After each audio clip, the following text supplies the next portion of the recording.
So before I begin, I just want to make a very important announcement.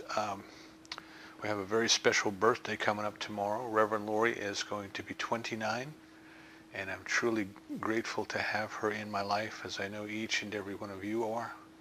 So please join me in wishing her a happy birthday. Now, as we come together today, we're kind of wrapping up this year's ideas on gratitude and Thanksgiving and what they mean. And I just want to mention, if you haven't been there yet, I'm continuing to upload talks to the Internet Archive, and it just so happens that I finished uploading 2007 November, the talks from November of 2007, which were also on the topic of Thanksgiving, because that comes every November. That's a theme for us. So if you're curious, if you want to go back and explore even more ideas on Thanksgiving and on gratitude, you can go back through YouTube, and you can go back through the Internet Archive. And between the two of those, we have all of the talks that were given since 2007 to the present are available in the archives. And as I find them and as I can identify them, I continue to upload more and more. I don't know exactly how far back we have talks in digital format. Before that, they were all in tape, and all those tapes are gone now. But what we're talking about when we come into this idea of gratitude, of Thanksgiving, is we want to challenge ourselves. We want to challenge ourselves to think differently, or at least to ask ourselves, what do I think? What do I believe? What does Thanksgiving mean to me? What does gratitude mean to me? If you're on Facebook with the political situation in the world as it is today, there are a lot of people putting up different memes, a little picture with some words on it, that are kind of challenging people to ask themselves, well, what are you celebrating? What are you thinking about when you're thinking about Thanksgiving? Just what does it really mean? And is it consistent, what you're saying with Thanksgiving? Is it consistent with the way that you're acting in the political arena? And these are good questions for us to be asking ourselves all the time. And I'm not trying to say come down on one side of the argument or the other. I'm saying know which side you're on and why. What do we think about Thanksgiving? What does it really mean? We've been told so many different things as we go through life and as we're growing up. And I think in most cases, we in our culture very rarely stop to ask ourselves, how do you know what you know? Why do you believe what you believe? We're told things as children, and we accept them because they're given to us by authority, our parents, our teachers, our clergy. And we take those to be the gospel truth, literally the gospel truth. And at some point in life, as we grow and mature, we really need to take ownership of what we believe. Life is done unto us according to our belief. I'm saying that again for effect. Life is done unto us according to our belief. But is it our belief, or is it our parents' belief? Is it our teachers' belief? Is it our clergy's belief? Is it our friends' belief? We kind of go through the first part of our life and we accept what our parents and our teachers tell us, and then we reach a period of adolescence where we start to reject that. But what do? Instead of accepting what our parents and our teachers told us, now we accept what our friends told us. And it's still not ours. It's still not ours. We don't own it. Remember, as I said last week, Kennedy Schultz says you have to own it. You have to own it. It's yours. So your belief acted upon by that law of mind that we talk about, that power that responds to us according to our belief. Your belief is what is setting the tone for your entire life. And that is why we go through the year and constantly challenge ourselves to ask ourselves, well, how do I know what I know? Why do I believe what I believe? Do I believe it because somebody told it to me, or do I believe it because I've investigated it? I've researched it, I've analyzed it, I've meditated about it, and now the belief that I hold is my own. It doesn't mean it will never change our belief again. We're constantly updating our beliefs as we grow. We're constantly learning more about what God is and how God works. but it means that we own our belief. So our challenge or our opportunity or both as we look at this Thanksgiving period is to ask ourselves, well, what do I believe about gratitude? What do I know about gratitude?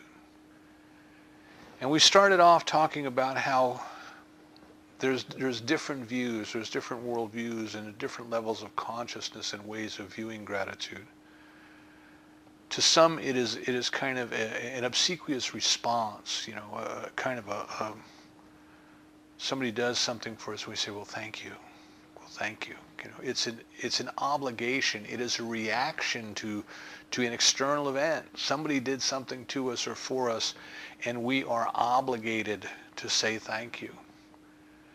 We also go through a period of life where gratitude may be more than just a response, more than just a way of being polite, but we start to recognize in that second level of consciousness that I talk about, we start to recognize that gratitude is a spiritual practice.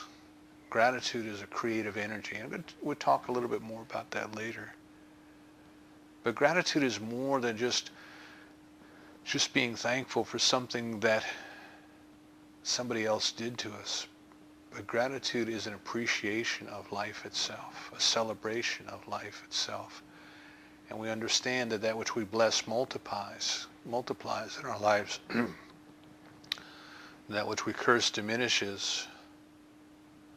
And even at that level of consciousness, that level of thinking, we may tend to want to use gratitude to manipulate things. We want to use gratitude as a way of getting more into our lives of that which we want. You'll see that also if you look on social media. You'll see lots of posts that say, give thanks for all the good in your life and you'll get more of it. And it's true. That is certainly true. But is getting more of it our motivation, or is loving it and celebrating it and appreciating it just because it is that our aim? Is that our motivation? Because if we're trying to do anything with an agenda, if we're trying to do something in order to get something, if we're trying to force something to happen, I believe we're missing out. We're still not at the best that it could be, right? Because God doesn't force anything to happen. God doesn't do something to force something to happen.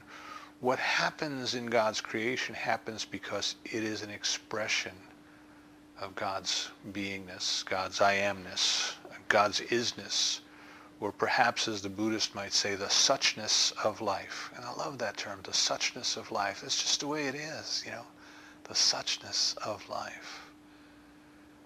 So we talked a little bit about gratitude as being a way of helping us to realize our oneness with all of life, with all of God's good, with all of God's love, with every blade of grass, with every drop of rain, with every leaf that falls, with every bird in the air, with every fish in the sea, with every human being on the surface of the earth, those that have already been here and gone and those that are yet to come. We are all one. We are all one because we all are part of the same whole. None of us created ourselves, not one of us. We were all created out of that suchness, that isness, that I amness that God is. And at that worldview, at that level of thinking, at the mystical level, see, this is when the scripture says, I and the Father are one and you and I are one. We're just one. We're just one. And it is discovering this oneness. It is celebrating this oneness. It is experiencing this oneness that is gratitude at that level. So today I wanted to kind of bring it all together because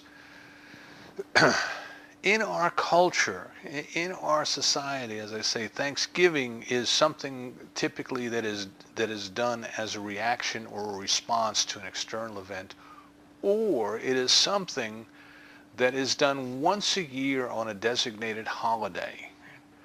Once a year, we're all supposed to stop what we're doing and we're supposed to give thanks. But that's not Thanksgiving. That's not gratitude the way I'm talking about it. Gratitude the way I'm talking about it is all the time, is 24/7. It's not just a holiday that we go through the motion. And think about what we've done in our society. You know, we are a piece of work. I'll tell you what. We can come back here in a million years and look at where things are and look back at where we were in this part of our history.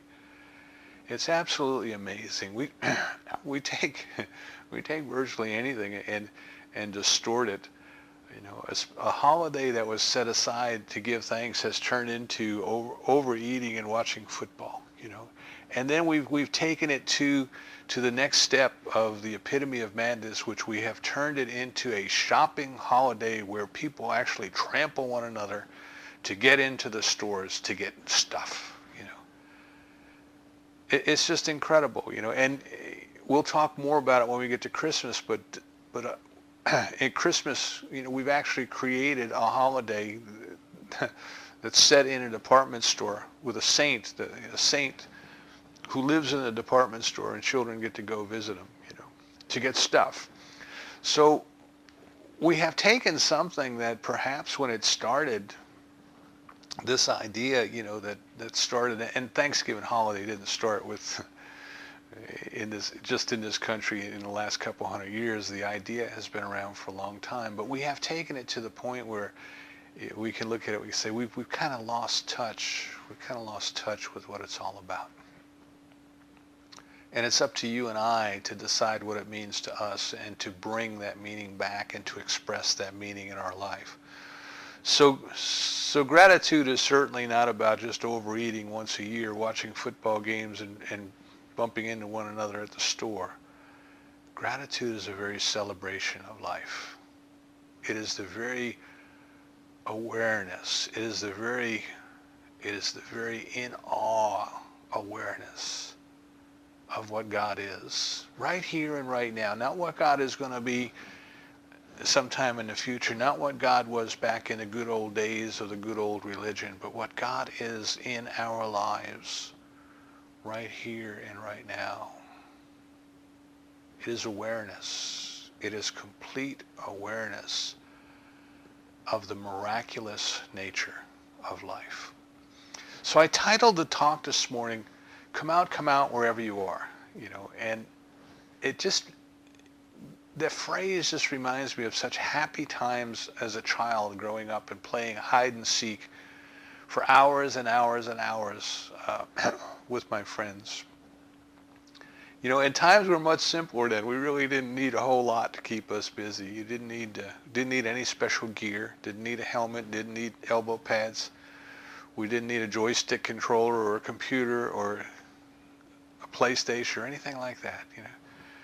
We had an old telephone pole that was covered with creosote and splinters, and that's what we would put our heads up against while we counted, and that was our home base. You know, we had a few vacant lots and some boats up on trailers and some cars that were up on jacks and all kinds of interesting places and things to hide behind as kids. And somebody would go up and count, you know, and while they were counting, everybody would hide. And I'm sure that you've all played the game. What a simple game. What a simple celebration of childhood that was. And I don't know if you remember how much fun it was just going around and trying to find your friends and where they had hidden themselves. Where were they? Where, you know? And you would think that after a while, all the possible places in the neighborhood to hide had been used, you know, and we could just go around and say, well, somebody's got to be hiding behind that trash can right there because somebody always is. But the creative nature of children was we always seemed to be able to figure out how to make it new and how to make it different, you know. And we're going around and we're looking for our friends, and we know that our little friends are there somewhere. They're hidden somewhere, you know.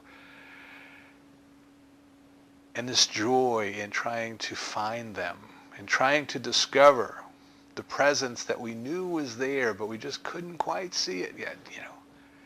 And we had to go look, and we had a peek. We couldn't stray too far from home because somebody would sneak in and they would tag home and free everybody. You know. But there we were, just in simple times, with very little, with, low tech. Didn't have to buy a ticket. Didn't cost a lot of money. We were experiencing the joy of living, And we would do that in the summer. We would do that for hours and hours and days, until the fireflies came out and the street lights came on, and that was the signal it was time to go home. We all had to go home and get showered and ready for bed and ready to wake up another day.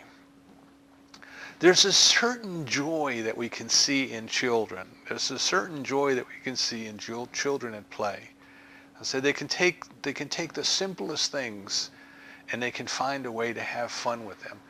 I remember one time I was waiting for a flight in an airport, and it was a very early morning flight, 6 o'clock in the morning or something. And I had, excuse me, I had come in on the red eye. I came in on from the West Coast and had landed, I think it was in Charlotte.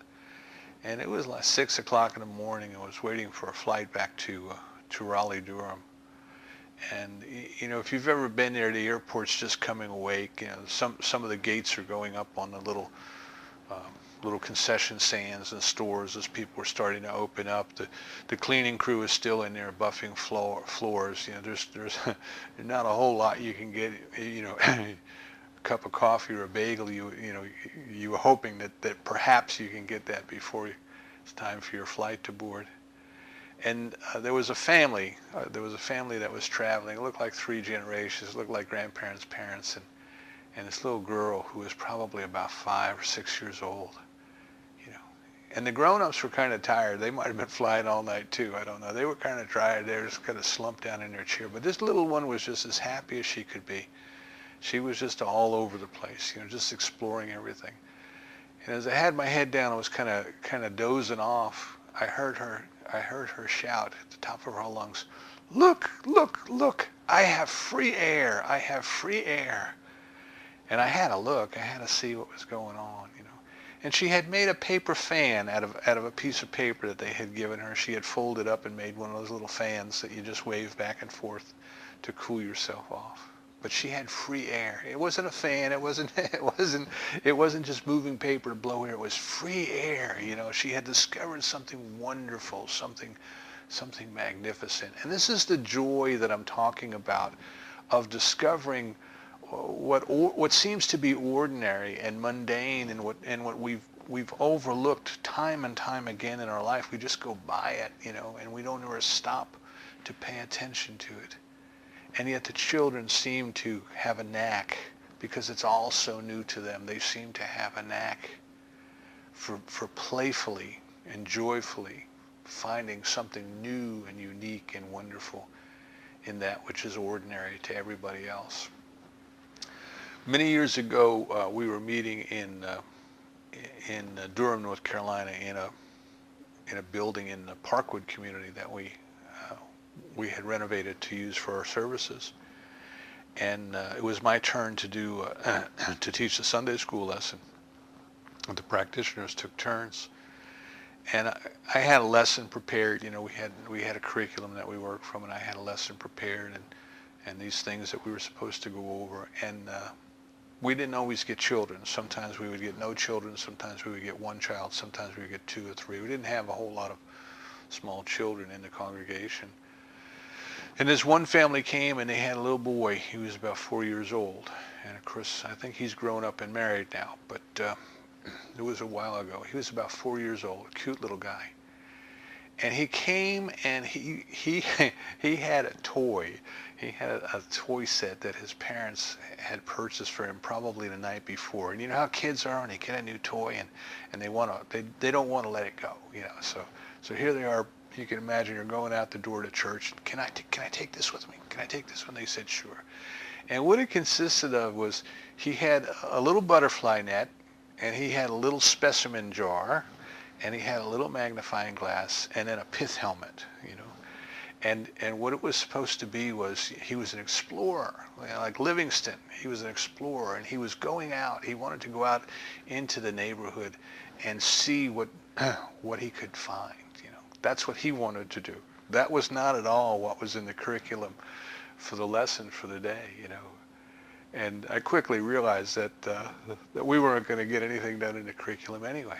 So I said, what a great opportunity. What a great lesson this is. So we went out. We went out in the neighborhood, you know, and there was little green places with trees and shrubs and all kinds of things like that. And we went out with the butterfly net, and we captured whatever insects we could capture, and we put them in this little jar. And then, you know, we talked about how perfect they were for what they were designed to do, and who made the insects, and where did they come from, and what purpose did they serve, you know. And you know, it's easy for us to get annoyed as adults. We get annoyed with the flies, and we get annoyed with the mosquitoes when we're outside trying to have fun outside. But you know, they have their purpose in life as well. You know, everything that is created has its purpose in life. You know, they even have in the forest, there's a beetle. I think it's called the undertaker beetle. And if a small animal like a bird or a squirrel dies, these beetles come out and they carry the corpse away, and then they dig a hole and they bury it. And that's what they live off of. That's their food. They preserve it and they lay their eggs in it and all these things. But they also clean up the forest floor, you know, to prevent the spread of disease. Everything has a purpose, and it's amazing if we can just take time to discover it. So here was this little guy, you know, with his little pith helmet and his little magnifying glass and his butterfly net and his specimen jar. And that was our lesson. That was our Sunday school lesson for the day, right? Look what God has made. Look at how magnificent it is. Look at how often do we pass these little bushes and don't even take notice of the beautiful creatures that are in there, that live there, that are expressing in there. And that's what gratitude is. That's what gratitude with a playful and a joyful nature. To me, that's what it is all about. So what we want to do, what we want to kind of remember as we go through this another year of exploring gratitude, is that each and every one of us needs to be like that little child. You know? In the New Testament, there's a scene in the New Testament, a story. And remember, these things are teaching stories. They're put in there for a reason, right? And the reason is that we remember the stories long after we remember the speeches. We can read something, we can hear something, we can see something, and it's the story. It is the mental image that we create when we hear the story that we remember. Vernon Howard, who was a Unity minister down in Atlanta, wrote a book called Psychopictography. I got a copy of it. Excuse me. And it was popular not only in religious circles, but in self-help circles. It talked about creating an image, creating your own mythology, creating your own parable with a powerful image that keeps reminding you of the truth that you want to experience in your life. And this is why the great teachers of old, particularly when people could not read or they could not write and they didn't have the electronic media that we have available to us, this is why they told their stories in parables. People remembered them. Right? If I mention to you sour grapes, you know, Aesop's fable comes back. You remember the story about the fox and the sour grapes. So the people that Jesus was talking to in the New Testament times were not very literate, didn't read and write, didn't need to read and write. And the way that they remembered things was by the stories that they were told. So the gospel, the authors of the gospel put this scene in the gospel, you know. And Jesus is, trying to teach. And all the little children want to come to him. They want to come up to him. You know, they want to greet him. And as handlers of the day, you know, they're keeping them back. You know, get back. You're making a fuss here. You're making too much noise. Get back. Be quiet. All the kind of things you can imagine as you create the story in your head, the things that you imagine. And finally, the gospel has Jesus say, let them come to me. Let them come to me. Because unless you come to me as a little child, you can't enter the kingdom. And of course, what does that mean? You know, we get the picture of the little children now running up and climbing on his lap and probably tugging on his beard and doing all the kind of things that children do. But what does that mean? What does that mean? Unless you come to me as little children, you can't enter the kingdom. Huh. That's curious. See, and the idea of that story is so that people take that away. They take that question away and they can ponder that. What does that mean? And of course, this kingdom that he was talking about was not an external place. It was not a faraway place a long, long time ago in a faraway place kind of thing from Star Wars. This kingdom was within. We are told it was in. In the Gospel of Thomas, Thomas asked Jesus, he said, where is the kingdom? And Jesus' reply is, the kingdom is here, it is now, it is all around us, but men do not see it. People do not see it. It is within. We have to go within. We're told, seek first that kingdom, and everything else is added unto you. Go within. It is the presence of the divine that is already within us. And it is available to us as love, as power, as guidance, right? As peace, as comfort, as all of these things. When we are experiencing our unity with that power, with that peace, with that presence of God that is within us, that is the experience of the Christ. That is the mystical experience of oneness. That is the experience of I and the Father are one. So when Jesus says, unless you come to me, unless you come to the Christ, unless you come to the experience of oneness with all of life, the awareness of the experience of oneness, the awareness of the presence and our unity with the presence within, unless we come to that as a small child, we'll miss it. We'll miss it. We'll go right by it. Because we have to stop with awe, with joy, with a sense of celebration, with a sense of gratitude, and take stock of the magnificence, the absolute magnificence of this life. You know, Dr. Holmes told us even if we were ill and we were dying and we were down to our last breath, that we should bless that breath, because as long as we could breathe, the presence and the activity of God was visible in our bodies. So much of our society, so much of what we get in the media, in the news, in the print, on the internet, so much is pointing out what's missing or what people think is missing. Condemning, criticizing, complaining, judging one another. Right? So the religions, the great religious teachers tell us not to judge one another, but to love one another. What is love but the experience of unity? So can we recognize our unity with one another, not just as an intellectual exercise, but as an actual experience? Can we love one another? And yet we turn on the radio, the TV, the internet, and what we find is everything pointing out what's wrong, what's different, why we're not like them over there, whoever them over there happen to be. So what we want to do is we want to recognize that those ways, perhaps we'll call them the adult ways of the world, they are not serving the purpose of allowing us to enter the kingdom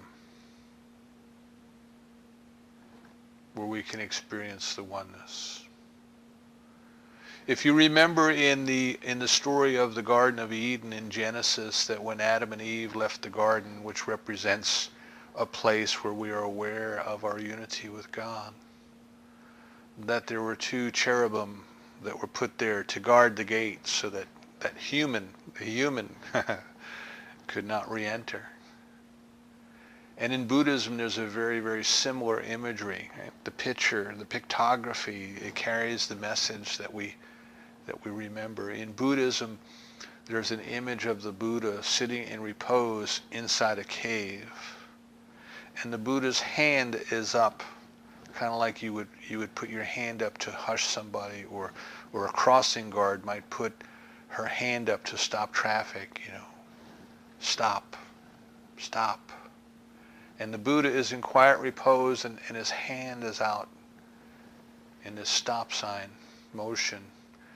And at the mouth of the cave are also the two cherubim. They're ugly, they're scary, they're mean looking, and all of these kind of things. It's exactly the same image that we were left with at the end of Genesis when Adam and Eve were leaving the garden. And what Joseph Campbell asks us to consider is, and he's talking about the Buddhist imagery, is that these two monsters at the gate, they represent our desire and our ego. And they're what's keeping us out.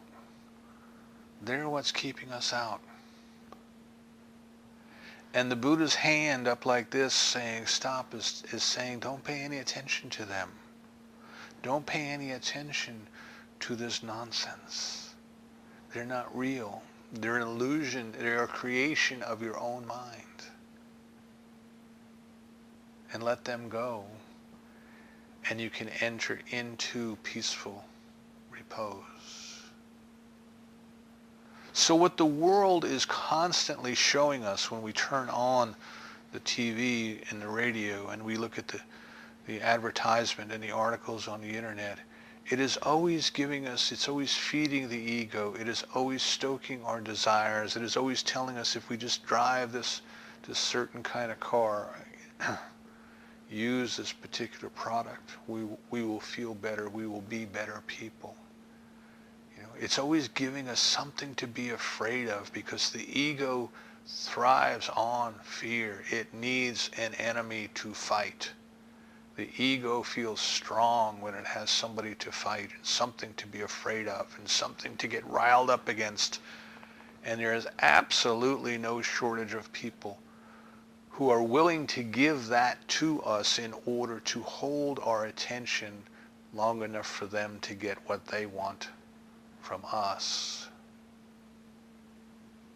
And now what we must do as we grow in our spiritual awareness, as we grow in our spiritual maturity, is we must recognize that those are the delusions of mind that are keeping us out of the kingdom. Unless you come to me as a little child, you'll miss it.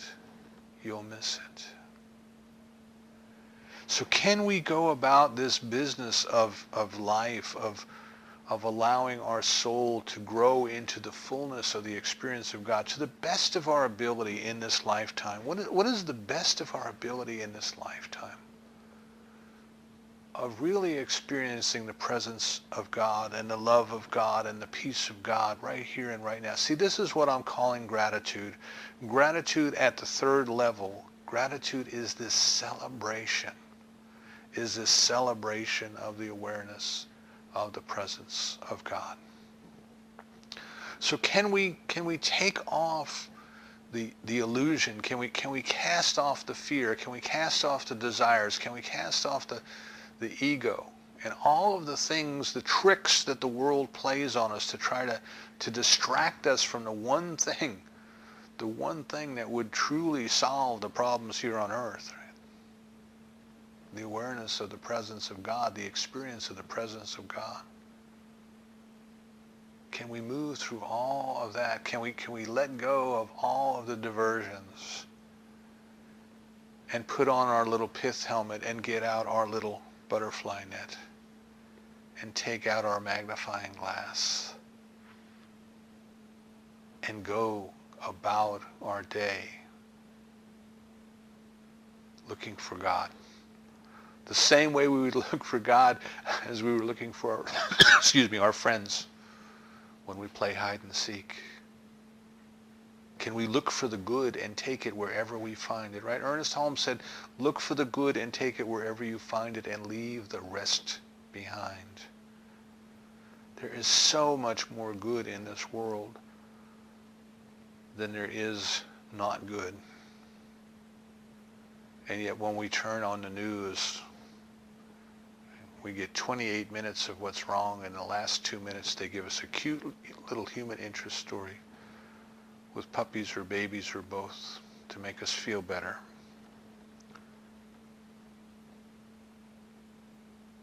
Can we be the ones who go about and we wake up in the morning? I love this meme from the Dalai Lama that goes around the internet.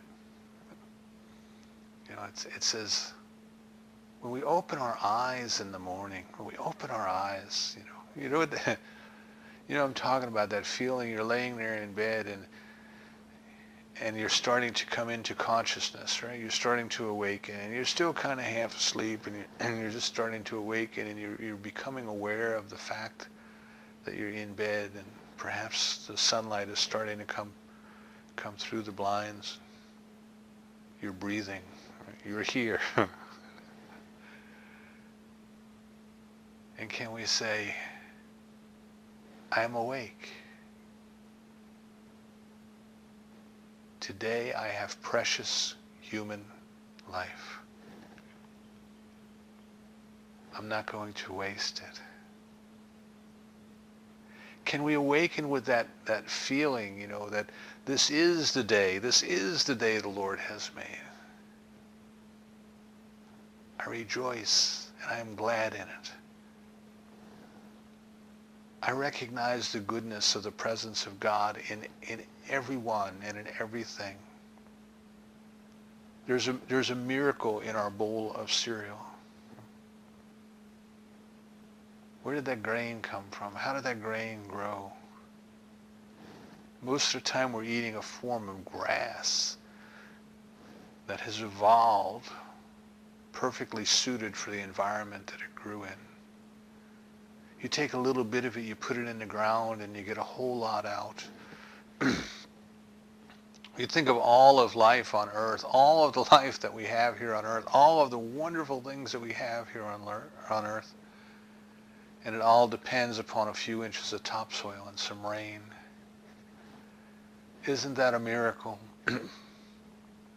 And where did the milk come from for our cereal? How is it that a cow can eat grass and give us milk? How can that be? Could you imagine taking grass and putting it in a blender and trying to pour the slurry all over your cereal? Doesn't sound very appetizing, but we run it through the cow and it comes out okay. How does that happen? How amazing is that? Think of all of the people who were involved in just getting that bowl of cereal to your table. The people who grew it, the people who harvested it, the people who processed it, the people who transported it, the people who stocked it on the shelves in the grocery, And then you went and picked it out, or someone in your family did. You went and picked it out and you brought it home. Same with the milk.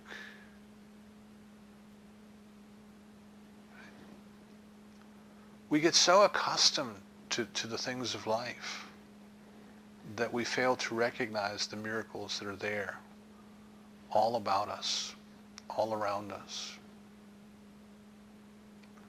And it is in recognizing them, it is in unifying with them, we can look at that and we can say, isn't that magnificent? Isn't that bowl of cereal magnificent? If we stop and think about it. And where's it going to go? It's going to go inside of us. And what happens when it gets inside of our bodies? There's a wisdom and an intelligence there that knows how to take exactly what it needs, and discard the rest. Frederick Bales, in his book, Your Mind Can Heal You, he was training to be a medical missionary. So he's very aware of the human body and the processes of the human body. And he says, we don't stop and think about the miracle. That every day, millions of cells are dying, and every day millions of cells are replacing them. And our body takes exactly what it needs from the food we give it. And if it needs something different, it changes our appetite. If it needs water, it makes us thirsty. If it needs salt, our desire for salt increases. That there's a wisdom within our body that is guiding us, leading us to do the things that we ought to do that are good for it. And we overlook that. We step outside, we can take a breath. And where did the air come from? And where is the wisdom, and what is the wisdom that knew that we would need it? The air that we breathe was here before we were born. Right? The photons of the sunlight that have reached us today started their journey from the center of the sun 1,000,000 years ago. Can you stand in awe at the fact that God has prepared this day for you 1,000,000 years ago? Provided us with the plants and the trees to give us the oxygen that we would need to breathe. And us, in fair exchange, to give them back the carbon dioxide that they would breathe. And in those parts of the earth, the deep, deep ocean trenches, in those parts of the earth where the things that exist up here on the surface do not, life has evolved to breathe in sulfur, something that would be poisonous to us. And yet life has learned to evolve and to live off it. Can we look at how magnificent life, how varied life is on this planet? Can we see just how magnificent our bodies are, how magnificent our minds are? I'd like you to think about this one idea when we're talking about gratitude, when we're talking about discovering the magnificence of what God is, about going forward as little children in great delight in looking everywhere to discover, to catch God being God. That's kind of the essence of it. Can you catch God being God today?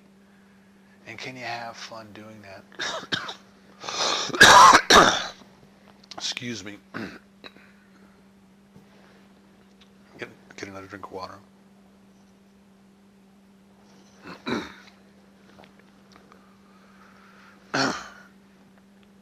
Thomas Troward says that we are entering the fifth kingdom. We human beings are entering the fifth kingdom. There's the mineral kingdom, and then there's the plant or vegetable kingdom. And then there's the animal kingdom. And then there's the human kingdom. And with each advancement of evolution, each step in evolution, we come to a greater intelligence and a greater mobility. Right? Minerals don't move typically unless something moves them. Some plants actually can move. Animals, they can move even more. Humans not only can move, but we can design and invent, airplanes and ships to expedite our movement. Each advancement of life has a greater degree of intelligence than the previous. And if you think about this one thing, this one gift that we as human beings have, that as far as we know, as far as we can tell at this point in time, no other species on Earth can do it. And that is, we can become aware of our thoughts. And we can become conscious of consciousness.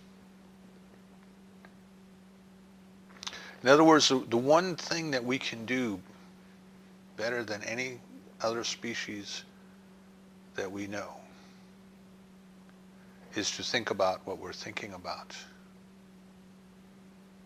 To choose our awareness, to choose our consciousness, to direct our consciousness.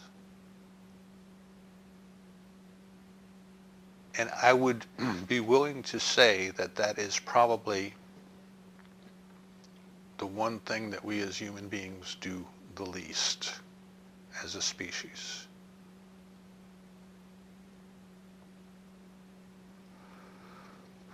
So much of what we see and hear is a reaction, is a response, is a parroted repetition of something that someone told people. So if we wish to go forward this year in a greater sense of gratitude, a greater sense of awareness, a greater celebration of what God as us is, I invite you this year to consider that this is the year that you will come to know your thoughts. You will come to know your consciousness. You will come to know your mind. You will come to know your heart. For this is the thing that the fifth kingdom, the spiritual kingdom, is made of. Let's separate ourselves from the humans. Okay? Remember I said the two cherubim at the gate kept the human from returning? But when we let go of our desires, when we let go of our ego, when we let go of our fears, when we enter the fifth kingdom and recognize that we are one with all of the goodness and the power and the love that God is, then we can go anywhere. Then we can do anything. You are a magnificent expression of divine love. The divine has created you out of itself to express, experience, and enjoy its life as you and through you. Let's not waste another holiday with overeating and getting stuff. But let's make every moment of every day a celebration, a thanksgiving, a gratitude of what God is and what God as us is and what God through us is. And let's use our God-given ability to think. And so it is.